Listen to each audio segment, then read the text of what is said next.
बिस्मिल्लाहिर्रहमानिर्रहीम। अस्सलाम वालेकुम फ्रेंड्स, आई होप आप सब ठीक होंगे। फ्रेंड्स, आज हम बात करेंगे कैसे कंट्री के स्टडी वीज़ा के बारे में, जहां का वीज़ा रेशो भी अच्छा है। आप उसकी एम्बेसी की रिक्वायरमेंट्स भी इजीली पूरी कर सकते हैं और यूनिवर्सिटीज़ में एडमिशन मिलना भी आसान है। जी हाँ, हम बात कर रहे हैं आज स्टडी इन यूके कि यूके का स्टडी वीज़ा आप कैसे अप्लाई करेंगे, यूके में पढ़ने के क्या आपको एडवांटेजेस होंगे, क्या रिक्वायरमेंट्स हैं यूनिवर्सिटीज़ की और वीज़ा आपने कैसे फ़ाइल करना है, क्या उसकी प्रोसेसिंग है, ये हम आज की वीडियो में डिस्कस करेंगे। सबसे पहले बात करते हैं कि यूके में स्टडी के क्या आपको बेनिफिट्स होंगे। सबसे पहले तो ये कि वहाँ पे वर्ल्ड क्लास एजुकेशन है, दुनिया की टॉप की यूनिवर्सिटीज़ यूके में हैं, जैसे कि यूनिवर्सिटी ऑफ कैम्ब्रिज है, ऑक्सफोर्ड यूनिवर्सिटी है, सेंट एंड्रयू यूनिवर्सिटी है। तो वहाँ पे आप बहुत एक 131 यूनिवर्सिटीज़ हैं जहाँ के आप बहुत वर्ल्ड क्लास एजुकेशन ले सकते हैं। इसके अलावा आपको ये एक एडवांटेज होगा कि आपको कोई नई लैंग्वेज नहीं सीखनी पड़ेगी, क्योंकि वहाँ पे इंग्लिश ही बोली समझी जाती है, तो आपका मोड ऑफ जो स्टडी है वो भी इंग्लिश ही होगा। थर्ड ये है कि वहाँ पे आपको PSW मिलता है, यानी कि पोस्ट स्टडी वर्क परमिट होता है कि आप अपनी स्टडी कंप्लीट करने के बाद वहाँ पे फर्दर जॉब कर आपको अलाउ होती है। इसके अलावा ड्यूरिंग स्टडीज़ भी आपको पार्ट टाइम जॉब अलाउ होती है। Students 20 to 24 hours per week job कर सकते हैं। सेफ़ कंट्री है। इसके अलावा आपका कैरियर प्रॉस्पेक्ट्स इन्हेंस होता है, क्योंकि आप अगर यूके से एजुकेशन लेते हैं तो यूके की डिग्री जो है वो वर्ल्ड वाइड रिकग्नाइज्ड होती है। आपको कहीं भी दुनिया के किसी भी कंट्री में आप इजीली जॉब ले सकते हैं। यूके की यूनिवर्सिटीज़ में वास्ट कोर्सेज अवेलेबल होते हैं, जिसमें आप accounting, finance, business, medicine, IT, कोई भी अपनी फील्ड से रिलेटेड आप वहाँ पे कोर्स चूज़ कर सकते हैं। यूके में 2 इनटेक्स होती हैं यूनिवर्सिटीज़ की। फर्स्ट जो मेन इनटेक है वो सितंबर इनटेक होती है और सेकंड जनवरी इनटेक है। आपने जिस भी इनटेक में जाना है, आपको चाहिए कि आप टाइमली वहाँ पे अप्लाई करें, ताकि आपकी वीज़ा प्रोसेसिंग, एडमिशन, ये सारा काम टाइमली हो सके। यूके यूनिवर्सिटीज़ की फ़ी वेरी करती है। ये एक्चुअली जो आप एक लमसम बता नहीं सकते एग्जैक्ट अमाउंट की क्या होगी, क्योंकि ये आपके कोर्स पे भी डिपेंड करता है, आपकी यूनिवर्सिटी पे भी डिपेंड करता है। लेकिन अगर आप रफली एस्टिमेट करें तो आपकी ये कोई 11,500 से 40,000 पर एनम में वेरी करती है, क्योंकि ये अगर आपका कोई कोर्स बहुत स्पेशलाइज्ड होगा, कोई मेडिसिन से रिलेटेड होगा, तो उसकी फ़ी ऑब्वियसली हाई होगी।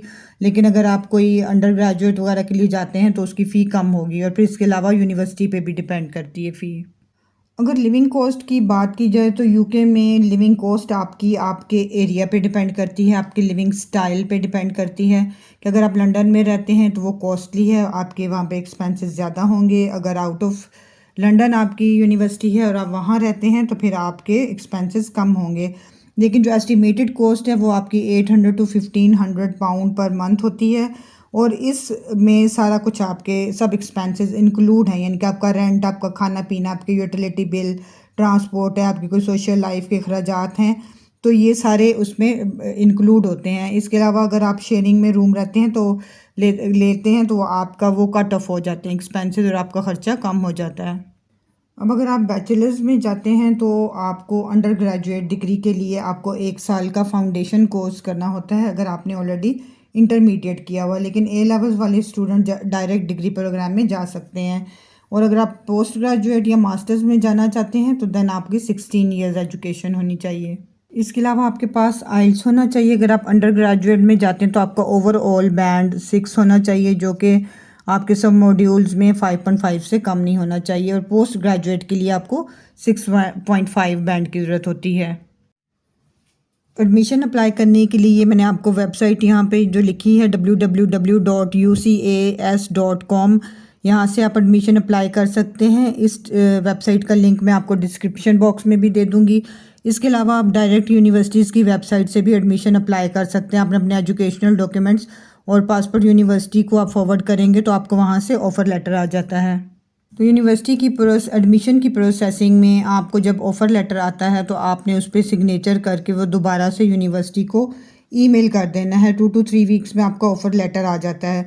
तो उसके बाद यूनिवर्सिटी आपसे एक इंटरव्यू लेती है, जिसको प्री कैस इंटरव्यू कहते हैं। उस इंटरव्यू की वीडियो मैंने ऑलरेडी आपसे एक शेयर की हुई है, उसका मैं लिंक आपसे डिस्क्रिप्शन बॉक्स में दे दूँगी, आप वहाँ से उसको चेक कर सकते हैं। तो उसके बाद जब जो लेटर पे इनिशियल फ़ी लिखी होती है वो आप पे कर देंगे, तो यूनिवर्सिटी आपको आपका एडमिशन लेटर इशू कर देती है। वीज़ा अप्लाई करने के लिए जब आपने एम्बेसी जाना है तो आपके पास एजुकेशनल डॉक्यूमेंट सारे ओरिजिनल होने चाहिए, प्लस आइल्स हो आपका पासपोर्ट होना चाहिए जो कि 6 मंथ्स के लिए वैलिड हो, आपका CNIC है, आपकी बैंक स्टेटमेंट है और बैंक कवरिंग लेटर है। बैंक स्टेटमेंट कितनी होनी चाहिए और कितनी ड्यूरेशन की होनी चाहिए मैं अभी आपसे डिस्कस करती हूँ, लेकिन आपने बैंक स्टेटमेंट लगानी है, साथ में उसका कवरिंग लेटर होना चाहिए, आपकी TB की रिपोर्ट होनी चाहिए, आपका जो यूनिवर्सिटी का कैश लेटर है वो होना चाहिए, आपकी हेल्थ इंश्योरेंस होनी चाहिए।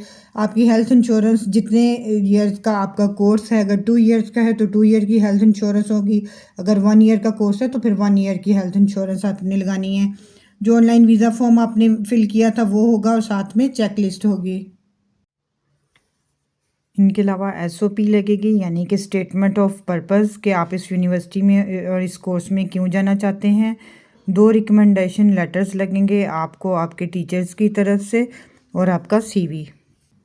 बैंक स्टेटमेंट आपकी 28 डेज़ की होनी चाहिए। आपके फादर या जो भी आपको स्पॉन्सर करे उनके बैंक में अपने 28 डेज़ के लिए अमाउंट रखवानी है और जब वो 28 डेज़ मैच्योर हो जाएगी फिर उसका प्रिंट लेना होता है। अब वो कितनी अमाउंट होनी चाहिए तो डिपेंड करता है। अगर आपकी यूनिवर्सिटी लंदन में है तो वहाँ पे थोड़ा कॉस्टली होता है, आउटसाइड लंदन है तो फिर आपको बैंक स्टेटमेंट में कम अमाउंट चाहिए होगी।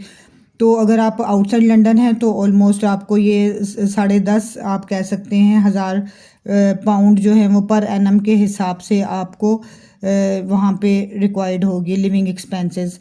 और अगर आप लंदन में हैं तो देन आपके ये कोई 13,000 12 से 13,000 के करीब तकरीबन पर एनम आपके लिविंग एक्सपेंसेस जो हैं वो आपने पर ईयर के हिसाब से रखवाने हैं। प्लस आपने इसमें एडिशनल जो आपकी आउटस्टैंडिंग फ़ी है, यानी कि जो आपने फ़ी पे कर दी है उसके बाद जो बाकी की रह जाती है वो आपने बैंक में डिपॉजिट करवानी है। जैसे सपोज़ अगर आपकी 11,500 पाउंड फ़ी है और आपने उसमें से 6,000 पे कर दी, तो अब आप क्या करेंगे कि जैसे सपोज़ आपने ये लिविंग एक्सपेंसेस हैं तो इसमें आप रिमेनिंग अमाउंट जो $5,500 पाउंड्स हैं वो आप इसमें ऐड कर देंगे। तो उसके हिसाब से आपने बैंक स्टेटमेंट बनानी है। तो आई होप आपको सारी प्रोसेसिंग समझ आ गई होगी कि यूके में कोई भी डिग्री लेने का, स्टडी करने का क्या एडवांटेज होता है, क्या एडमिशन की प्रोसेसिंग है और क्या वीज़ा की प्रोसेसिंग है, कौन कौन से डॉक्यूमेंट्स आपको रिक्वायर्ड होते हैं। अगर आपको वीडियो अच्छी लगी हो तो काइंडली वीडियो को लाइक करें, फ्रेंड्स और फैमिली के साथ शेयर करें और अगर आप मेरे चैनल पर नए हैं तो काइंडली मेरे चैनल को ज़रूर सब्सक्राइब करें ताकि आपको फ्यूचर में भी इस तरह की इन्फॉर्मेटिव वीडियोज़ मिलती रहें। Thank you. अल्लाह हाफिज़।